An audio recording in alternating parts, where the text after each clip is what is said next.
Share screen.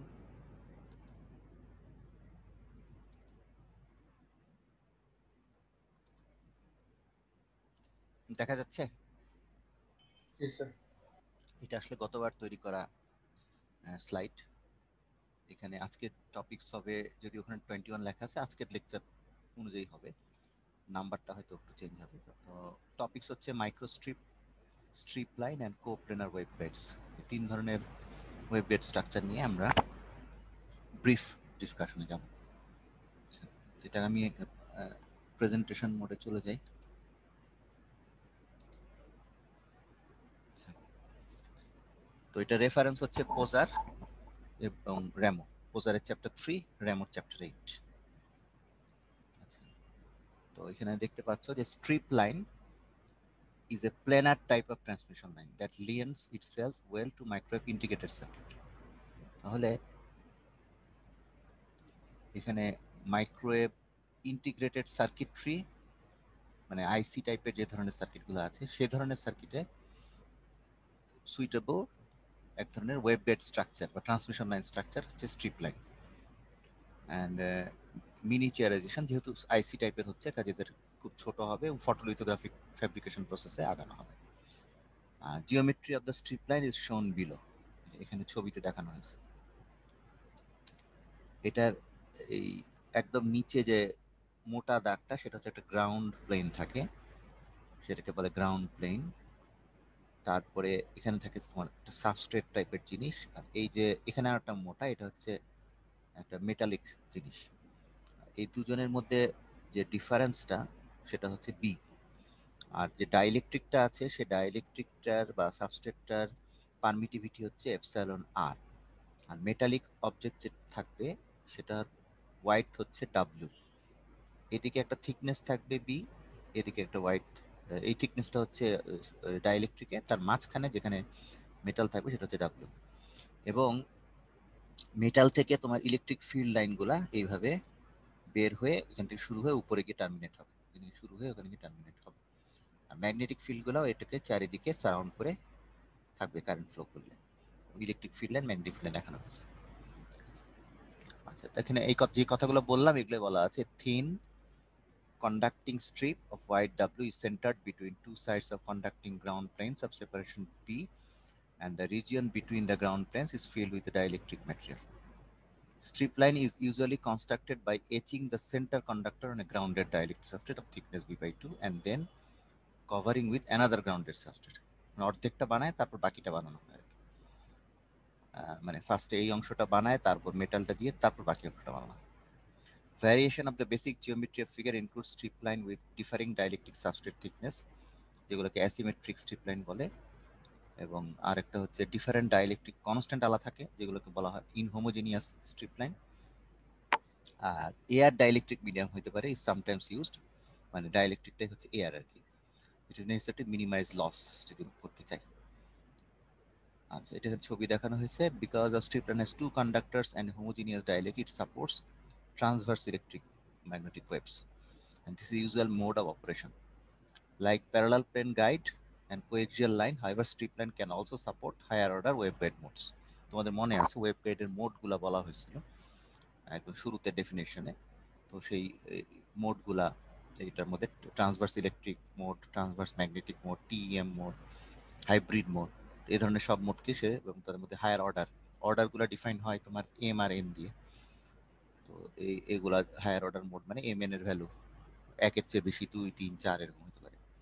These can also be avoided in practice by restricting both the ground plane spacing and sidewall weights to less than lambda by d by 2. এটা একটা specific জিনিস, আমরা যেহেতু ডিপে যাব না, যেগুলো ব্যাকগ্রাউন্ড অতটা পড়বো না, এখানে জাস্ট মেইন 3-4টা পয়েন্ট, স্ট্রাকচারটা কিরকম, কোথায় ইউজ হয়, কিরকম সাইজ, ফিল্ড লাইনগুলো কিরকম, এইটুকু জানলে আপাতত আমাদের চলবে। এরপরে আমি নেক্সট স্লাইডে যাব। সেটা হলো, নেক্সট স্লাইডে যাচ্ছে না, হ্যাঁ গেছে। সেটা হচ্ছে মাইক্রো স্ট্রিপ লাইন। এটা দেখা যাচ্ছে কিনা জানি না। মাইক্রো স্ট্রিপ লাইন, ওইটা ছিল স্ট্রিপ লাইন, এটা হলো মাইক্রো স্ট্রিপ লাইন। তোমরা মাইক্রো স্ট্রিপ অ্যান্টেনার কথা শুনেছো, তো এই ধরনের জিনিস microstrip line. Microstrip line is one of the most popular types of planar transmission lines. একই জিনিস আইসির জন্য প্রয়োজনীয়, primarily because it can be fabricated by photolithography process and is easily miniaturized and integrated with both passive and active microwave devices. Passive device, active device হচ্ছে source টাইপের যেগুলো, আর passive device হচ্ছে যেগুলো বিভিন্ন অপারেশন করে, সেগুলো অপারেশনের রিসিভিং এন্ডে থাকে। The geometry of a microstrip line shown এখানে দেখানো হয়েছে। আগেরটার সাথে ডিফারেন্স কি, মেটাল কন্ডাক্টরটা এখানে টপে আছে আর কি, ঠিক আছে, নিচেও আছে, ডাইলেকট্রিক আছে, ডিস্টেন্স থিকনেসটা আছে, ডাইলেকট্রিকের পারমিটিভিটি আছে, ওয়াইডটা কিন্তু আগের মতো ডাব্লিউ ধরা হয়েছে, এবং ফিল্ড লাইনগুলা এখান থেকে শুরু হয়ে নিচের কন্ডাক্টরে যাচ্ছে, আবার কিছু আবার কিন্তু বাইরেও চলে যাচ্ছে। ম্যাগনেটিক ফিল্ড লাইনও কিন্তু কিছুটা ভেতরে থাকছে ম্যাটেরিয়াল, কিছুটা বাইরে চলে যাচ্ছে। আচ্ছা, a conductor of width W is printed on a thin grounded dielectric substrate of thickness D. আগেরবার যেমন অর্ধেক বানায় তারপর বাকি অর্ধেক, ওরকম না, এটা একটাই বানানো হবে, তো ডাইলেকট্রিক তারপর মেটালটা দেওয়া হবে। and relative permittivity এটা মানে এপসাইলন আর হবে। a sketch of the field lines দেখানো হয়েছে, if the dielectric substrates were not present, যে এপসাইলন আর যদি তোমার 1 হতো, এয়ার হতো, we would have a two wire line consisting of a flat strip conductor over a ground plane embedded in a homogeneous medium, air, air, air হতো আর কি, সেটাই বলা হয়েছে আর কি। এগুলা ডিটেলসে যাব না।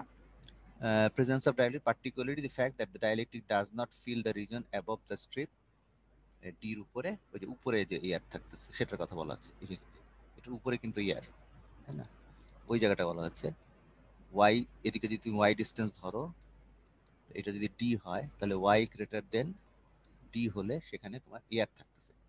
Complies the behavior analysis of microstrip line. Unlike strip line, where all the fields are contained within homogeneous dielectric region. Strip লাইনে সব ফিল্ড লাইনই কিন্তু ডাইলেকট্রিক রিজনের মধ্যে থাকে, কিন্তু এখানে কিছুটা বাইরে চলে যায়। Usually most of the its field lines in the dielectric region between the strip conductor and the ground plane, and some fraction অল্প কিছু অংশ বাইরে চলে যায়। For this reason, microstrip line cannot support a pure TEM wave, transverse electromagnetic wave, since the phase velocity of TEM fields in the dielectric region would be এটা epsilon হবে আর কি, while the phase velocity of TM fields in the air region would be C. দুটো দুই রকম হচ্ছে, so a phase matching condition at the dielectric air interface would be impossible to enforce. তো তাহলে এখানেও তোমরা মাইক্রোস্ট্রিপ লাইন যখন পড়বা, এর স্ট্রাকচারটা বলবা, এর অ্যাপ্লিকেশনস এর দিকে যাবা, ফিল্ড লাইনগুলো বলবা, তারপরে এখানে হচ্ছে যে কোন মোডকে সাপোর্ট করে, কোন মোডকে সাপোর্ট করে না, কেন করে না, এই জিনিসগুলো বলবা। তো এটা গেল তোমার আমাদের আজকের কি বলে ওটাকে দ্বিতীয় অংশ। প্রথমে স্ট্রিপ লাইন গেল, তারপর মাইক্রো স্ট্রিপ লাইন। এরপরে আমরা নেক্সট স্লাইডে দেখি যেতে পারি কিনা।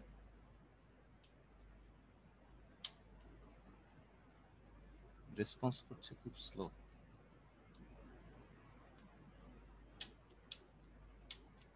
যাচ্ছে না কেন, এসকেপ করি তো, তাও যাচ্ছে না, ধরো এবার হঠাৎ করে চলে গেছে।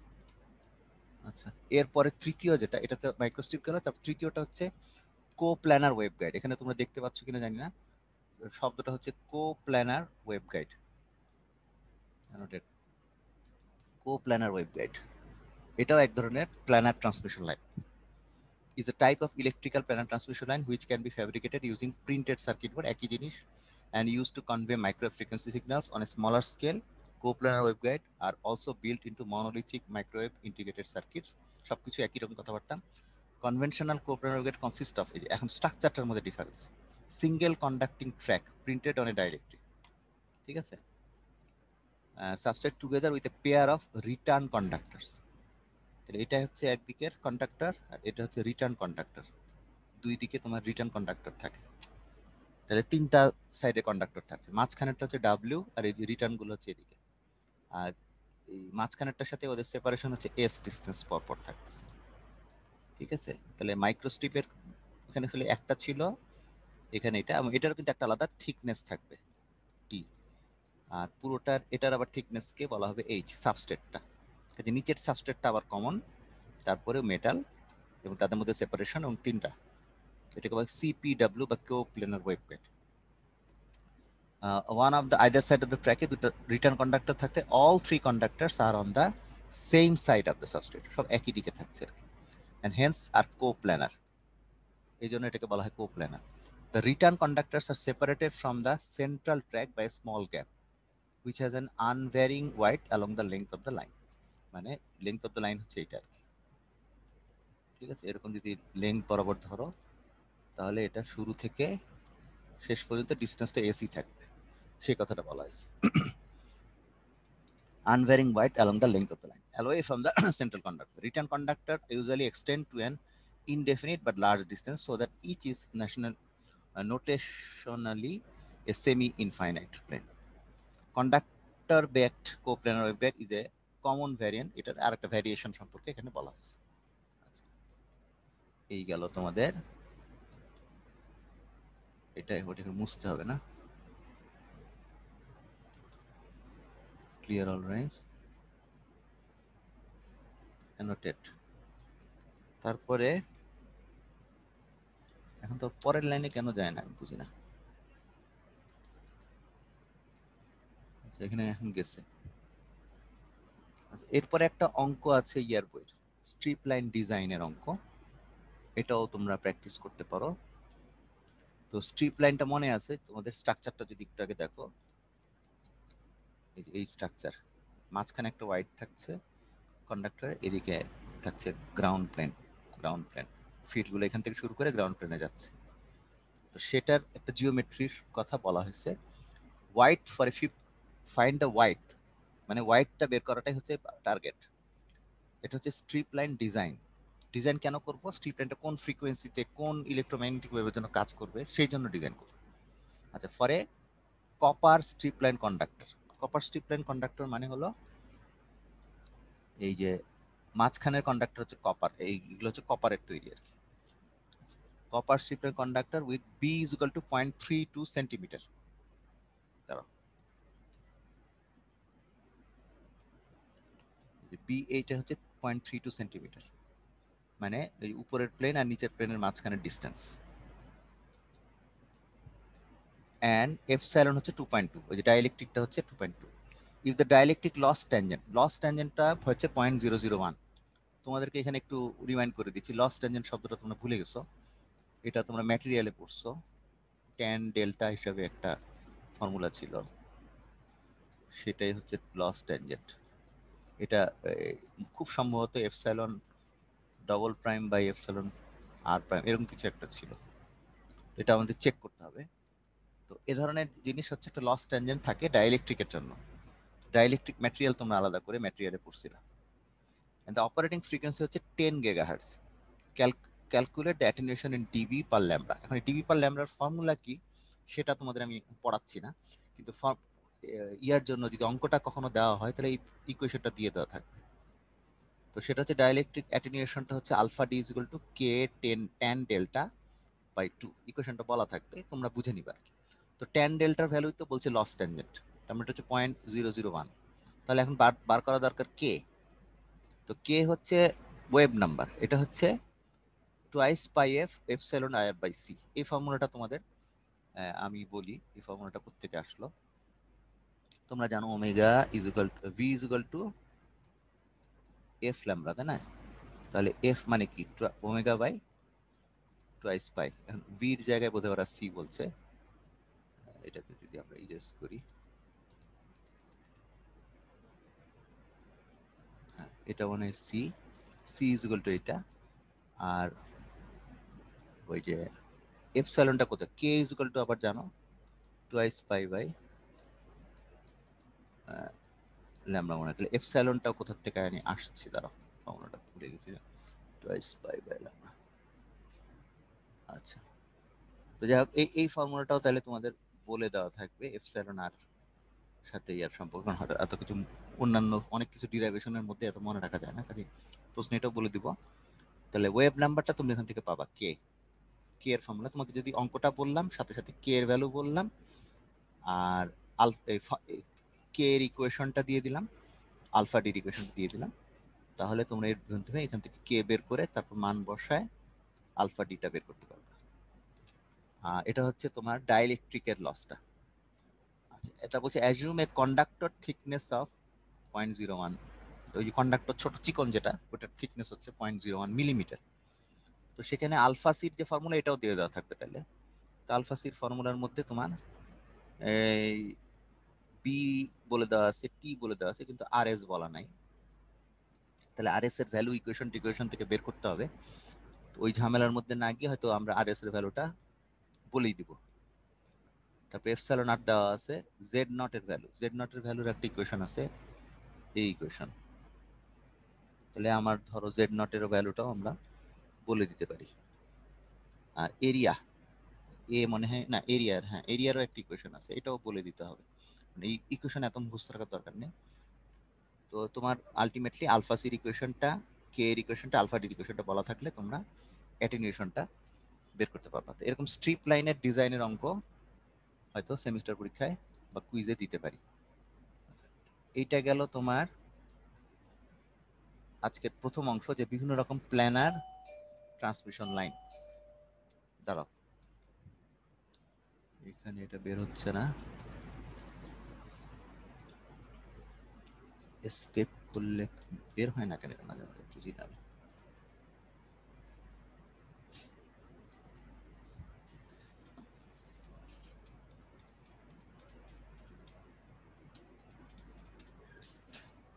ভারী মুশকিল তো। হ্যাঁ, হ্যাঁ এবার বেরোচ্ছে। আচ্ছা, এটা গেল আজকের প্রথম অংশ, সেটা হচ্ছে strip line, micro strip line, coplanar waveguide. তার মধ্যে তিনটা সম্পর্কে আলাদা করে বলা হলো, এবং তারপর একটা অঙ্ক আমরা মোটামুটি ডিসকাস করলাম, পোজারের বইয়ের অঙ্ক। এখন যদি তুমি এই জিনিসটা তুমি তোমার এখন কি স্ক্রিন দেখা যাচ্ছে? জি স্যার। আচ্ছা, এটা তোমার পোজারের বইতে থেকে তোমরা এটার গাইডলাইন পড়তে পারো। আমি যেগুলো নোট করে সামারাইজ করছি ওই পার্ট ফাইলটা তোমাদের শেয়ার করব।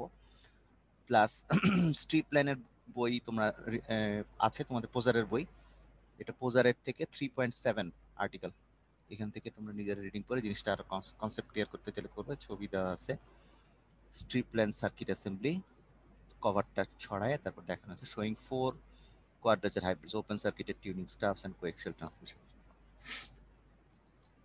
আচ্ছা, তারপরে রিলেটেড ইকুয়েশন টিকুয়েশন আছে যেগুলো দিয়ে অঙ্কটা করছে। তো আমরা আসলে ইকুয়েশন গুলা নিয়ে তো মাথা ঘামাবো না, আমরা জাস্ট অঙ্ক দিলে তখন ইকুয়েশন গুলো দিয়ে দিব। তারপর যে অঙ্কটা করলাম সেটা এখানে আছে, ওই অঙ্কটাই।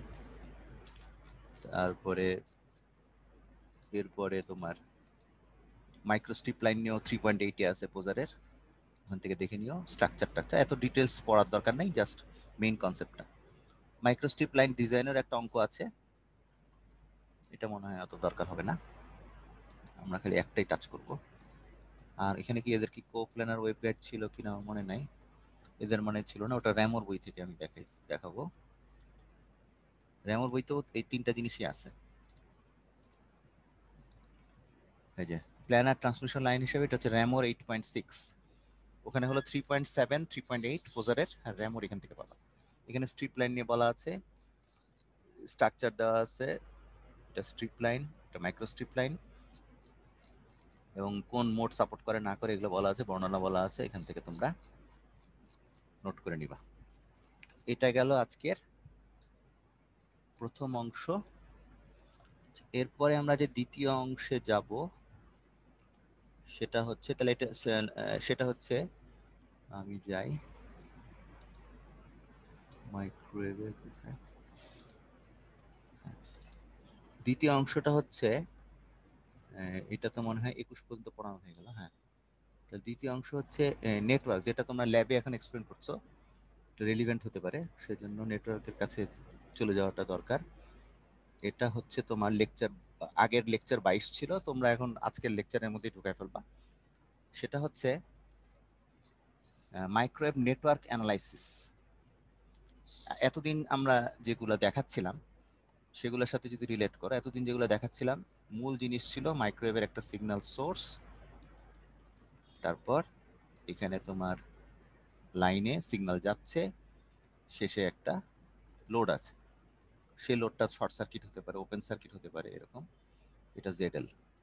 এখন এখানে ধরো তোমার জেড নট ছিল, ইম্পিডেন্স ম্যাচিং হতো, ইম্পিডেন্স মিসম্যাচ হতো, তার ফলে এখানে স্ট্যান্ডিং ওয়েভ তৈরি হতো। স্ট্যান্ডিং ওয়েভ তৈরি হলে আমরা একটা জিনিস ক্যালকুলেট করতাম ভিএসডব্লিউআর। তারপর রিফ্লেকশন হতো, রিফ্লেকশন হলে আরেকটা জিনিস ক্যালকুলেশন করতাম রিফ্লেকশন কোএফিশিয়েন্ট।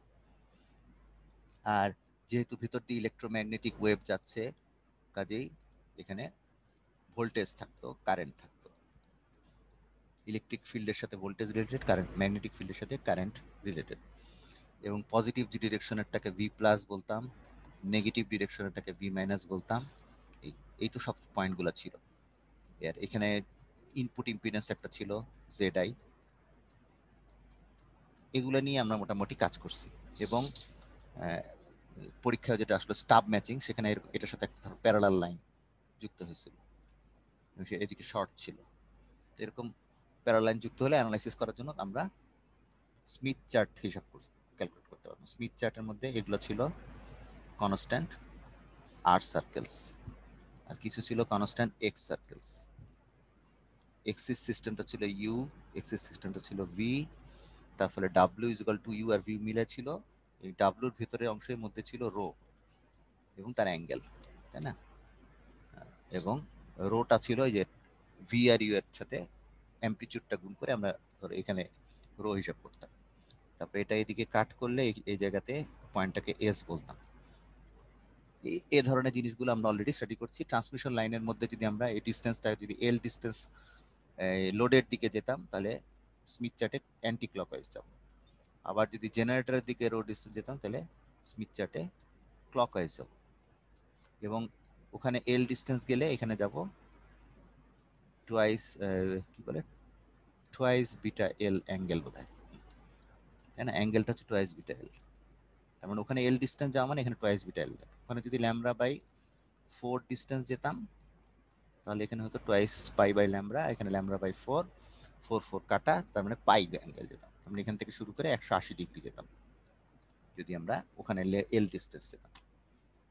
এই সমস্ত জিনিসগুলা খুব সিম্পল নেটওয়ার্কের জন্য, আমরা সিম্পল সার্কিটের জন্য কাজ করেছি। এখন এই মাইক্রো সিস্টেমটা এরকম অনেকগুলা এরকম নোড থাকতে পারে, এবং সেই নোডগুলা একটা তোমার নেটওয়ার্কের মধ্যে যুক্ত থাকতে পারে, ঠিক আছে? এরকম ভাবে অনেকগুলা পয়েন্টের মধ্যে নোড 1, নোড 2। এখন নোড 2 এর মধ্যে এখান থেকে একটা মাইক্রো সিগন্যাল সোর্স থাকতে পারে, এখানেও মাইক্রো সিগন্যাল সোর্স থাকতে পারে। তাহলে এখান থেকে কিছু সিগন্যাল ঢুকবে নেটওয়ার্কের মধ্যে, আবার কিছু সিগন্যাল নেটওয়ার্ক থেকে এখানে ঢুকবে। প্রতি নোডেই একইভাবে কিছু ঢুকবে, কিছু বেরোবে, কিছু ঢুকবে, কিছু বেরোবে। তার মানে এটা কখন ঢুকবে কখন বেরোবে, যখন এটার ইম্পিডেন্স এবং বাকি অংশের ইম্পিডেন্সটা মিসম্যাচ হবে, তখনই রিফ্লেক্টেড হয়ে কিছু একটা ঢুকবে। এমনি তোমরা জানো যে এখানে ট্রান্সমিশন, এই প্রত্যেকটা পয়েন্টের মধ্যেই ধরো এরকম একটা ট্রান্সমিশন লাইনের অংশ আছে, সিগন্যাল দিচ্ছ। তাহলে এখানে যদি এটার ইম্পিডেন্স যদি Z4 হয়, বাকি অংশ থেকে ধর একটা ইম্পিডেন্স আসলো, ম্যাচ করলো না, তাহলে কিছুটা অংশ রিফ্লেক্ট করে ঢুকবে। তাহলে এই পয়েন্টে আমরা এরকম দুই রকম পাবো, V4 প্লাস পাবো, V4 মাইনাস পাবো। এ ধরনের একটা নেটওয়ার্কে বেশ কিছু জটিল ক্যালকুলেশন থাকতে পারে। সেই জিনিসটা সলভ করার জন্য কতগুলা সিম্পলিফাইড টার্ম ইনক্লুড করা হয়। একটা টার্ম হচ্ছে ইম্পিডেন্স ম্যাট্রিক্স, একটা অ্যাডমিটেন্স ম্যাট্রিক্স, আর একটা হচ্ছে স্ক্যাটারিং ম্যাট্রিক্স। এটা পোজারের বইয়ের চ্যাপ্টার থেকে দেখাচ্ছি, বা অন্য জায়গায় হয়তো পাবা। তো আমাদের ল্যাব ম্যানুয়ালও সুন্দর আছে।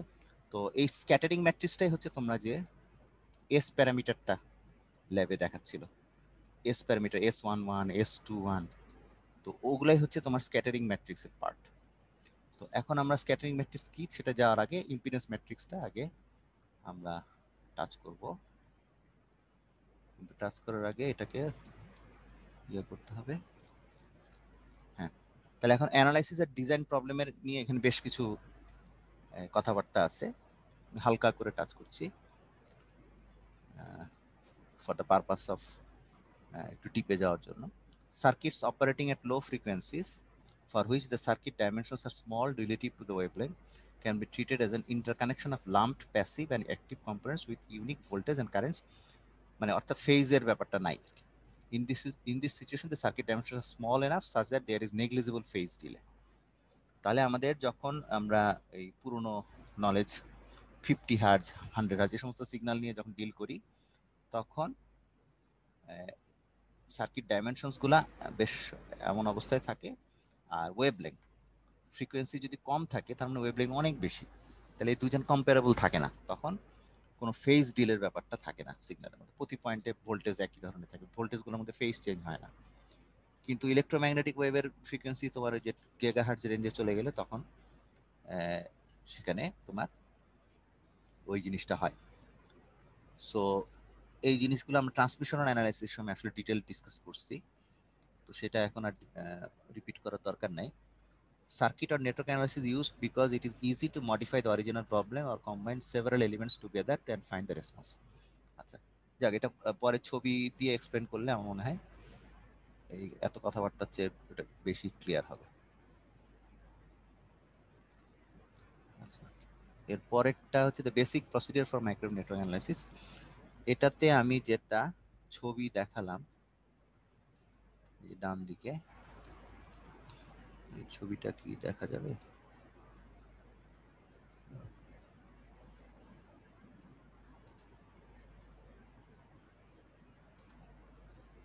ছবিটা ছোটই আছে, এটাকে বড় করতে পারলে ভালো হতো।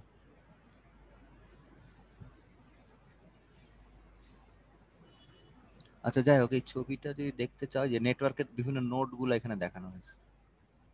এখানে তোমার এটা হচ্ছে নোড, এটা মনে করো নোড 1। ঠিক আছে, আমার মনে হয় মূল স্লাইডে বড় করি তাহলে সুবিধা হবে, এটাকে বড় করি তাহলে তোমার দেখতে সুবিধা হবে।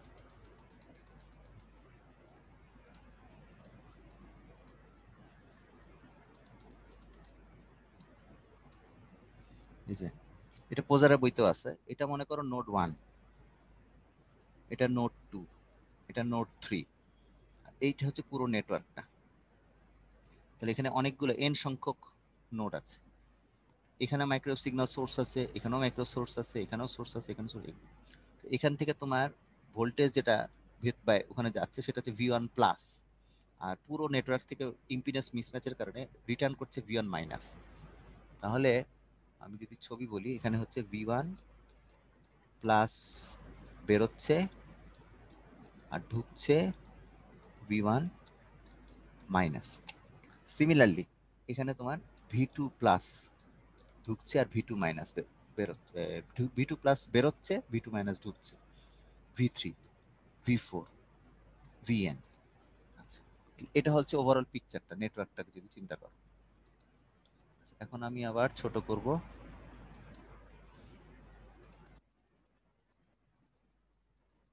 হ্যাঁ, যে interconnect various components and use network transmission line theory to analyze the behaviour. এটা মানে সার্কিটের থিওরিটা অ্যাপ্লাই হবে এই কথাবার্তাগুলো, সমস্যা নাই। এটা এখন আমরা আরেকটু ছোট করব। এখানে দেখো, এটা হচ্ছে তোমার ডিফাইন করতেছে ইম্পিডেন্স ম্যাট্রিক্স। ইম্পিডেন্স ম্যাট্রিক্সটা হচ্ছে এই যে প্রতি নোডের ভোল্টেজ গুলো দেখা যায়। আমি তো বললাম V1 মানে কি, V1 মানে হচ্ছে V1 plus plus V1 minus. Similarly VN মানে কি, VN plus plus VN minus, একই নোডে যেটুকু ঢুকছে বেরোচ্ছে। আর কারেন্টও সিমিলার থাকবে এই পয়েন্টে, I1 থাকবে। I1 এরও দুটো অংশ তোমরা ট্রান্সমিশন লাইন অ্যানালাইসিসে পড়ছো, I1 plus plus I1 minus, এরকম IN-টাও তাই হবে। এই যে V1 থেকে VN পর্যন্ত যারা আছে তাদেরকে আউটপুট হিসেবে যদি ধরো, আর I1 থেকে IN পর্যন্ত যারা আছে তাদেরকে যদি ইনপুট হিসেবে ধরো, তাহলে এই পুরো জিনিসটাকে একটা এই ভোল্টেজ গুলা কারেন্ট গুলাকে একটা ইম্পিডেন্স ম্যাট্রিক্স দিয়ে রিলেট করা যায়। সেইটাই হচ্ছে তোমার ইম্পিডেন্স ম্যাট্রিক্স। ফর এক্সাম্পল, তুমি যদি V1 ধরো, V1 এর মান হবে Z11, ম্যাট্রিক্সের নিয়ম তো তোমরা জানো, এটার সাথে গুণ হবে I1। ঠিক আছে, তাহলে এখানে যে V1টা আছে, যেখানে যে V1 আছে, V1 এর সাথে I1 এর সম্পর্ক হচ্ছে যেখানে একটা ইম্পিডেন্স থাকবে Z11 দিয়ে, এখানকার কারেন্টকে Z11 দিয়ে গুণ করলে V1 পাবো। তো এরকম অন্যান্য পয়েন্টে তো V আছে, তো যদি আমরা I এবং I আছে, তাহলে অন্য পয়েন্টের কারেন্টের সাথে এই V1 এর কি সম্পর্ক, তো সেগুলো হচ্ছে অন্য ইম্পিডেন্স গুলো দিয়ে হবে, সেটা হবে Z12 ইন্টু I2। তাহলে নোড 2 তে যে কারেন্ট আছে I2, সেটার সাথে যে ইম্পিডেন্সটা গুণ দিলে তার একটা অংশ V1 কে কন্ট্রিবিউট করবে, সেটা হচ্ছে Z12 I2। এরকম যদি চলতে থাকে, তারপর n যদি ধরো তখন হবে Z1n Z1n ইন্টু IN। মূল রিলেশনটা এরকম হবে। তাহলে তুমি যদি V1 পেতে চাও, V1 পেতে হলে প্রত্যেকটা নোডের যে কারেন্ট তাদের কন্ট্রিবিউশনকে ইনক্লুড করতে হবে এবং তাদের সাথে একটা করে ইম্পিডেন্স অংশ যুক্ত হবে। ওই যুক্ত ইম্পিডেন্স গুলো দিয়ে যে ম্যাট্রিক্সটা হবে, সেই ম্যাট্রিক্সটাকে আমরা বলবো ইম্পিডেন্স ম্যাট্রিক্স। এবং ইম্পিডেন্স ম্যাট্রিক্সের মতো আরেকটা ম্যাট্রিক্স হবে যদি তুমি কারেন্টকে, মানে ধরো I1 কে যদি ধরো, তার সাথে তুমি রিলেট করতেছো ভি গুলাকে, তাহলে V1 এর জন্য হবে Y11, V2 এর জন্য হবে Y12। তাহলে যে কোনো পয়েন্টের কারেন্টকে যদি অন্যান্য পয়েন্টের ভোল্টেজ গুলো দিয়ে রিলেট করে তুমি ইকুয়েশন তৈরি করতে চাও, তাহলে একটা ম্যাট্রিক্স পাবা। সেই ম্যাট্রিক্সটাকে বলা হবে অ্যাডমিটেন্স ম্যাট্রিক্স। তাহলে এখানে দুটো ম্যাট্রিক্স, নেটওয়ার্কের ভোল্টেজ গুলা কারেন্ট গুলোর মধ্যে রিলেট করার জন্য একটা ম্যাট্রিক্স হচ্ছে ইম্পিডেন্স ম্যাট্রিক্স, যেখানে ইনপুট গুলো হচ্ছে কারেন্ট, আউটপুট গুলো হলো ভোল্টেজ। আর আরেকটা হচ্ছে অ্যাডমিটেন্স ম্যাট্রিক্স, যেখানে ইনপুট গুলো হচ্ছে ভোল্টেজ, আউটপুট গুলো হলো কারেন্ট। আচ্ছা, তারপরে এটা এটাই যে রিলেশন, এগুলাকে তোমার ম্যাট্রিক্স হিসেবে দেখানো যায়, আবার এরকম সুন্দর ইকুয়েশন দিয়েও দেখানো যায়। এখানে আরেকটা ইম্পর্টেন্ট জিনিস যেটা তোমাকে বোঝার জন্য লাগবে, সেটা হচ্ছে, দাঁড়া এটাকে বড় করে অ্যানোটেট উঠাইতে হবে।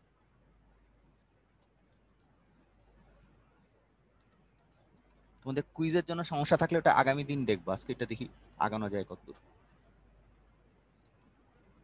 আচ্ছা,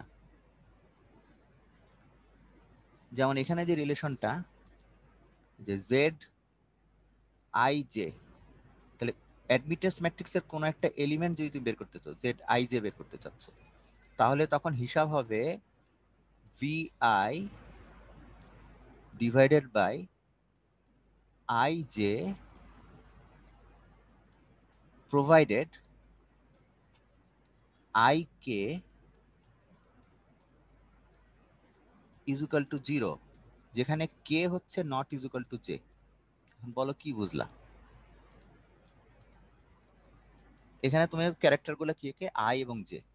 তো ফর এক্সাম্পল তুমি Z11 বের করতে চাচ্ছ, তাহলে তখন কি আইও 1 জেডও 1, তখন হিসাবটা কি হবে, এটা V1 হবে, এটা I1 হবে। তখন অন্যান্য I2 I3 I4 এরা সবাই 0 হবে। ঠিক আছে, তার মানে অন্যান্য সেকেন্ড নোড থেকে এন নোড পর্যন্ত সব নোডের কারেন্ট যদি 0 হয়, তখন V1 আর I1 যদি তুমি মেজার করো, তাদের মধ্যে যে রেশিওটা পাবা, দ্যাট ইজ Z11। সিমিলারলি তুমি যদি যদি Z31 বের করতে চাও, তখন হিসাব কি হবে, উপরেরটা হবে V3 আর নিচেরটা হবে জে। ঠিক আছে, তাহলে জে ইজ ইকুয়াল টু হচ্ছে I3, না sorry, Z is equal two হচ্ছে 1। তাহলে তখন তুমি Z31 বের করতে চাইলে ভোল্টেজ 3টা বের করবা, কিন্তু কারেন্টটা হবে কিন্তু I1 এর, প্রোভাইডেড I2 I3 I4, মানে I2 থেকে IN পর্যন্ত সবগুলা কারেন্ট 0 হবে, কারণ এখানে বলা হয়েছে K naught is equal to J. তাহলে কেটা কোনটা, কেটা হলো এই যে কোন জায়গায় কি জানি, কে আই কে, ওই যে আই কে, মানে I K is equal to 0, কোন কোন কারেন্ট 0। তাহলে কে, যেটা হচ্ছে এখানে 1, তাহলে যে ছাড়া বাকি যত আছে, তার মানে I2 থেকে IN পর্যন্ত সবাই তখন 0 হয়ে যাবে। এইভাবে তোমার অ্যাডমিটেন্স ম্যাট্রিক্সকে ডিফাইন করব, এবং সেখানে প্রত্যেকটা এলিমেন্ট কিভাবে আসবে সেটা তোমার এই এই রিলেশনটা দিয়ে বের করা যাবে। তো এখানে মূল জিনিস হচ্ছে এটাই। ম্যাট্রিক্সটা কি এবং কোন জিনিসগুলো দিয়ে আমরা ইম্পিডেন্সগুলা বের করতে পারবো। আচ্ছা, এরপরে যে স্লাইডটা, সেখানে একটা প্রবলেম আছে, এভলিউশন অফ ইম্পিডেন্স ম্যাট্রিক্স, এটা বের করেছে। প্রবলেমটাতে যাব। আচ্ছা, তার আগে তোমাদের একটা জিনিস বলে নিই, তোমাদের কুইজ 2 সিলেবাসটা বলে নিই আর রোল কলটা করে নিই। কুইজ 3 সিলেবাস তাহলে হচ্ছে ওয়েব গাইড এই ইয়া পর্যন্ত, স্ট্রিপ লাইন, মাইক্রোস্ট্রিপ, কোপ্ল্যানার ওয়েব গাইড পর্যন্ত। ওয়েব গাইডের শুরু থেকে কোপ্ল্যানার ওয়েব গাইড পর্যন্ত যা যা পড়ানো হয়েছে সব, মানে ইয়াটা নাই, নেটওয়ার্কটা বাদ দিচ্ছি, এর আগ পর্যন্ত। কাজে আমি এখন এটা বলে দিলাম, রোল কলটা তাহলে করে নিই। তোমরা কুইজটা কবে দিবা আমাকে বলে, রোল কলটার পরে বইলো। আচ্ছা আচ্ছা, রোল নাম্বার 1 13, স্যার 13 স্যার। 28,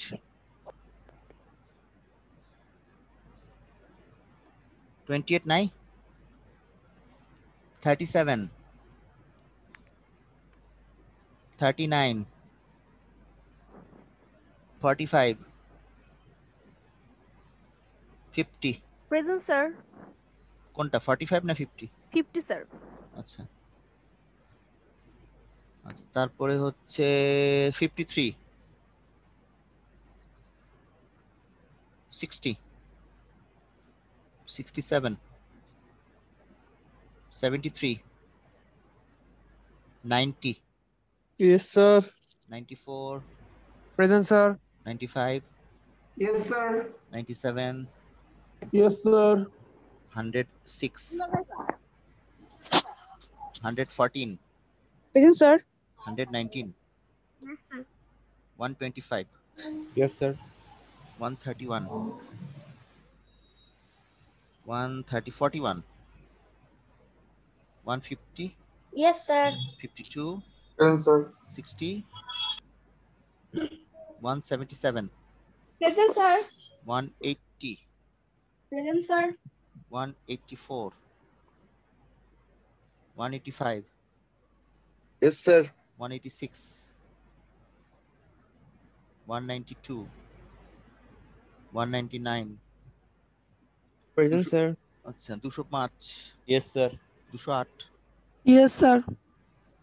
ওকে দাঁড়াও। তারপরে Mostafa Mohsin, Firoz, Deep Shahriar, Bayezid, roll number 3 Indrajit, Yes, sir. Mainul, Yes, sir. 123, Sifat, Rashed Shahriar, Yes, sir. ইমামুল হক, Present, sir. 204 Oishi Barua. Present, sir. আর কেউ আছো? আচ্ছা নাই। তো স্যার এখানে আসসালামু আলাইকুম স্যার। জি বলেন। স্যার কুইজ 2 নিয়ে স্যার একটা জিজ্ঞাসা ছিল স্যার। কুইজ 2টা একটু পরে, আগামী দিন করব, মঙ্গলবার। আহ, কুইজ 2 খাতা নিয়ে যে কোনো সমস্যা থাকে এটা আগামী মঙ্গলবার ক্লাসে ডিসকাস করব। জি আর sir, thank you sir. Quiz 3টা কবে দিবা বলো? আমি তো বললাম ওয়েব গাইড আজকে এই কোপ্ল্যানার ওয়েব গাইড পর্যন্ত শুরু থেকে। স্যার পরের ক্লাসে বলি আমরা। পরের কাছে বলো। কুইজের টপিকস হবে শর্ট কোয়েশ্চেন এন্ড অঙ্ক। অঙ্ক করার জন্য গুপ্তার বই, আর যে স্ট্রিপ লাইনের একটা অঙ্ক দিলাম আজকে এক্সাম্পল, এই টাইপের অঙ্ক। এই দুই ধরনের জিনিস থাকবে। ওয়েব গাইডের এই গুপ্তার বইয়ের 10-12টা অঙ্ক আছে, প্র্যাকটিস করবা, আর ইয়ার থেকে করবা। স্যার রোল 141 এসেছি স্যার। আসছে আলহামদুলিল্লাহ। আমি স্যার ছিলাম স্যার, তো কি হয়েছে? মানে স্যার আপনি চলে গেছেন তো তখন ইমিডিয়েটলি কল দিতে পারিনি। কোথায় চলে গেছে? আমি তো এখানেই বসা। না মানে স্যার আপনি অন্য রোলে চলে যাচ্ছিলেন স্যার, সেজন্য। রোলে চলে যাচ্ছিলাম, তো বলবা না? আচ্ছা, তো এখন এটা হচ্ছে তোমার একটা অঙ্ক। এই অঙ্কটা যদি একটু দেখি, ইম্পিডেন্স ম্যাট্রিক্সের অঙ্ক। Find the Z parameters of a two port network, two port T network. এই ছবিতে দেখানো হয়েছে, এখানে 3টা ইম্পিডেন্স দেওয়া আছে, Z A, Z B, Z C. এটা হচ্ছে পোর্ট 1, এটা হচ্ছে পোর্ট 2। এখন বলছে যেটা টু পোর্ট নেটওয়ার্কের জেড বের করো। এখন জেড প্যারামিটারস মানে টু পোর্ট নেটওয়ার্ক যদি হয় তার মানে কি দুইটা নোড, তাই তো? দুইটা নোড মানে কি তোমার এখানে একটা নোড, এখানে একটা নোড। এই নোডেও তোমার V1 আছে, I1 আছে, দ্বিতীয় নোডেও V2 আছে, I2 আছে। তাহলে এখন অ্যাডমিটেন্স ম্যাট্রিক্স যদি বের করতে চাও তাহলে তোমার V1 বাই I1 এর এখান থেকে তোমার Z1 1 আসবে, ঠিক আছে? তারপর V2 বাই ওখান থেকে আসবে তোমার Z1 2, আর I2 এর সাথে রিলেশনগুলো যদি থাকে সেখান থেকে আসবে Z2 1 এবং Z2 2। সিম্পল ভাবে এটা বলে দিলাম আর কি। এই চারটাই কিন্তু Z এর প্যারামিটার থাকবে, তখন আর n সংখ্যক যাবে না। তো প্রথমটা হচ্ছে Z11 V1 by I1 provided I2 হলো 0। এখন তোমার এটা হচ্ছে নোড 1, এটা হচ্ছে নোড 2, তো I2 কোথায় হবে? I2 এখানে হবে। I2 এ যদি 0 হয় তার মানে এটা ওপেন সার্কিট থাকছে, in that case this current will be 0। তাহলে তার মানে আমার পুরো সার্কিটটা হচ্ছে এতটুকু। তাহলে Z1 বের করতে হলে কি করতে হবে? এই যে বলছে Z1 মানে V1 বাই I1। এখন V1 বাই I1 I2 0। তাহলে তোমার এই অংশ তো নাই, এটা ওপেন। তো কাজে এই ইম্পিডেন্সটা আর এই ইম্পিডেন্সটা এই দুজনেই কাউন্ট হবে। তাহলে তখন জেড এ থাকবে এবং জেড সি থাকবে, এই দুটা দিয়ে আমরা Z11 মানটাকে বের করতে পারবো। তারপরে আরেকটা বলছে Z12, তখন কি করতে হবে? বলছিলাম Z12 এর জন্য লাগবে V1 divided by I2। I2 হতে হবে কিন্তু তখন I1টা 0 হতে হবে, তার মানে এখানকার কারেন্টটা 0। এখানকার কারেন্টটা 0 হলে তোমার সার্কিট থাকছে একটু, কিন্তু ভোল্টেজ আবার এখানকার ধরছে V1, ঠিক আছে? তাহলে আমরা এই দিক থেকে কাজ শুরু করব, ডান দিক থেকে অ্যানালাইসিস শুরু। এখানে V2 ভোল্টেজ ছিল, এখানকার কারেন্ট ছিল I2, তাহলে V2 বাই I2 করলে আমরা একটা ইম্পিডেন্স পাবো। তো সেখানে বলছে যে তার ZC পরিমাণ অংশ, এই জায়গাটা তো ওপেন তখন, তার মানে তখন I2 তো নাই, সরি I1 তো 0, তার মানে এই জায়গাটা ওপেন, তার মানে এই অংশটা নাই, তার মানে এখানে আছে। তাহলে ভোল্টেজটা তোমার হিসাব করতে যদি চাও যে V1, তাহলে এখানকার ভোল্টেজ হিসাব করতে হবে। তাহলে এখানকার ভোল্টেজ দিয়ে এই সার্কিটটা চিন্তা করবো। এখানকার সার্কিটের মধ্যে এই ভোল্টেজটা এটার মধ্যে এবং এটার মধ্যে ডিস্ট্রিবিউট হবে। তাহলে এখানকার ভোল্টেজটার সাথে তুমি এই ডিভাইডেড বাই I2 তো থাকবে because of the formula V2 by I2, আর V1 ভোল্টেজটা পাওয়ার জন্য তোমাকে বের করতে হবে V2 কত অংশ V1 এ যাচ্ছে। তাহলে এখানে এটা যদি হিসাব করো তাহলে পুরো অংশটা হচ্ছে এটা, তার ZC পরিমাণ অংশ হচ্ছে V1 এ যাবে। তাহলে পুরো অংশটা যদি আমরা সার্কিট হিসাব করি তাহলে পুরো অংশটাকে এই ইম্পিডেন্স ZB আর ZC দিয়ে ভাগ করলে একটা অংশ থাকবে, তার ZC পরিমাণ অংশটা ওখান দিয়ে যাবে। তো সেখান থেকে আমরা এই তোমার Z12 বের করতে পারবো। তো দ্যাট উইল বি কি হবে? এই যে উপরে ZC নিচে ZB প্লাস ZC, কিন্তু সেটার মান কেন ZC হলো সেটা তোমরা বলো। যে V2 বাই I2 যদি হিসাব করো, V2 by I2 V2 by I2 হিসাব করো, তাহলে তো সেখান থেকে পাবা ZB, মানে V2 বাই I2 করলে কিন্তু ZB প্লাস ZC আসে, কাজে ওই ZB আর ZC এর সাথে কাটাকাটি চলে যাবে, গিয়ে শুধুমাত্র ZC থাকবে। এই অংশটার থেকে ভ্যালুটা হবে ZB প্লাস ZC, কিন্তু এই অংশটা কিন্তু পুরোটা আসতেছে না। এই অংশটা V1 কে আনার জন্য আমরা এই অংশটা আনতেছি প্রথমে, আর I2 তো বাই ডিফল্ট ফর্মুলা হিসেবে আসতেছে। এটা গেল একটা অ্যাডমিটেন্স ম্যাট্রিক্সের অঙ্ক। আর এরপরে Z22 Z12 কিভাবে বের করবো একটু মাথা কাটায় বাকিটা কইরো। আচ্ছা, এরপরে আমাদের আজকে লাস্ট টপিকস যেটা 5 মিনিটে বলে দিই, যেটা তোমাদের ল্যাবে লাগতেছে খুব ইম্পর্টেন্ট, সেটা হচ্ছে স্ক্যাটারিং ম্যাট্রিক্স। স্ক্যাটারিং ম্যাট্রিক্সটা তোমার হচ্ছে যে কোনো নোডে তোমার দুইটা ভোল্টেজ থাকতেছে, একটা হচ্ছে V1 মাইনাস আর একটা হচ্ছে V1 প্লাস,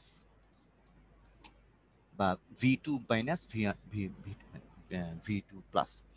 তো আমরা কি জানি রিফ্লেকশন কোএফিশিয়েন্ট মানে হলো আসলে V minus divided by V plus. তাহলে ওই পয়েন্টে রিফ্লেকশন কোএফিশিয়েন্টটাকে আমরা বলতে পারি, যদি রো দিয়ে বলতাম তাহলে রো 1 যদি হিসাব করতাম তাহলে বলতাম V1 minus by V1 plus. এখন এই রো 1টাই হচ্ছে তোমার S ম্যাট্রিক্সের প্যারামিটার, S1 মানে। The scattering matrix is defined in relation to this incident and reflected voltage waves. সেটাকে তোমার এই যে V1 V2 Vn সবগুলোর মাইনাস, এবং এখানে হচ্ছে V1 plus V2 plus input, মানে ফরওয়ার্ড ওয়েভগুলো হচ্ছে সব ইনপুট, রিফ্লেক্টেড ওয়েভগুলো সব হচ্ছে আউটপুট।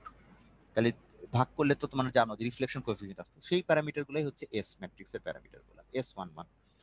এটাকে যদি আমরা একটু বড় করি, বড় করার যদি সুযোগ পাই, হ্যাঁ এখানে দেখো, হ্যাঁ যে V1 মাইনাস, তাহলে তোমার V1 মাইনাসের ভ্যালুটা হবে S11 ইন্টু V1 প্লাস, তারপর S12 ইন্টু V2 প্লাস। ঠিক আছে, তার মানে সবগুলা প্লাসগুলা হলো ইনপুট আর মাইনাসগুলো হলো আউটপুট। মাইনাসগুলো হচ্ছে রিফ্লেক্টেড ওয়েভ প্রতি নোডে, আর প্লাসগুলো হচ্ছে ওই নোডেরই বা অন্য নোডের forward wave.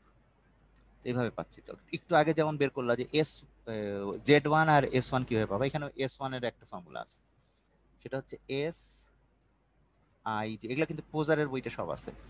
Sij is equal to V1 minus, sorry Vi minus Vj। আগের বার ছিল কি ভোল্টেজ বাই কারেন্ট, এবার হলো দুজনই ভোল্টেজ, কিন্তু একজন মাইনাস আর একজন প্লাস, যেখানে ভিকে বাকি প্লাসগুলা সব জিরো, ভিকে প্লাসগুলা সব জিরো, মানে K naught is equal to J. তার মানে কি দাঁড়াচ্ছে, তুমি যদি S11 বের করতে চাও তাহলে তোমার লাগবে কি, আই থেকে V1 থাকবে, V1 মাইনাস হবে, 1 বের করা মানে এটা 1 হয়ে যাবে, 1 প্লাস হয়ে যাবে। তার মানে নোড 1 এরই রিফ্লেকশন কোএফিসিয়েন্ট বের করতেছে, কিন্তু তখন কি হবে, ভি কে প্লাস গুলা জিরো হয়ে যাবে। তার মানে কে গুলা কি, আবার কে হচ্ছে 1 হবে না, 1 ছাড়া বাকি যারা আছে, তার মানে V2 প্লাস 0 থেকে এ পর্যন্ত যারা যারা আছে সবগুলাই Vn প্লাস পর্যন্ত সবগুলা জিরো হয়ে যাবে। তার মানে ইনি জিরো, এখান থেকে জিরো, এখান থেকে সবগুলা জিরো, শুধুমাত্র V1 প্লাসটা আছে। তাহলে আমরা S11 হিসাব করতে পারবো। সিমিলারলি যদি আমাকে বলো যে S12 বের করেন, তাহলে এটা হবে V2 প্লাস, তখন হচ্ছে V3 প্লাস থেকে Vn প্লাস পর্যন্ত সব, এবং V1 প্লাস এরা জিরো হয়ে যাবে। তাহলে আমরা যদি S12 বের করতে চাই, তাহলে তখন এটা যদি বের করতে চাই, তখন V1 প্লাসটা জিরো হয়ে যাবে, এটা জিরো, এটা থাকবে না, Vn প্লাস জিরো হয়ে যাবে, সবগুলো জিরো থাকবে, শুধুমাত্র V2 প্লাসের ভ্যালু থাকবে। এটা রিলেটেড এই এস ম্যাট্রিক্সের কাজটা আজকে শেষ করা গেল না, কারণ টাইম শর্ট। আমরা নেক্সট ক্লাসে এটা নিয়ে ডিটেলস আলোচনা করব, আর নেক্সট ক্লাসে এটা নিয়েও যাবে, আর অন্যান্য সামনেও আগাবো। প্লাস যেটা হবে সেটা হচ্ছে কুইজ ট্যুর খাতা নিয়ে যদি কারো কোনো সমস্যা থাকে ওইটা নিয়ে ডিসকাস করা যাবে, এবং ইয়েটা হবে আসসালামু আলাইকুম স্যার। বলো। স্যার রোল কলটা 106 স্যার, ওয়াশরুমে গেছিলাম তো। আর কত আসুন যাবা স্যার 192। 192। ঠিক আছে, তাহলে আজকে এখানে শেষ করছি। আমরা নেক্সট ক্লাসে সিরিয়াস আলোচনা হবে এবং কুইজের ব্যাপারটাও ডিসকাস হবে, শেয়ার করছি। Thank you.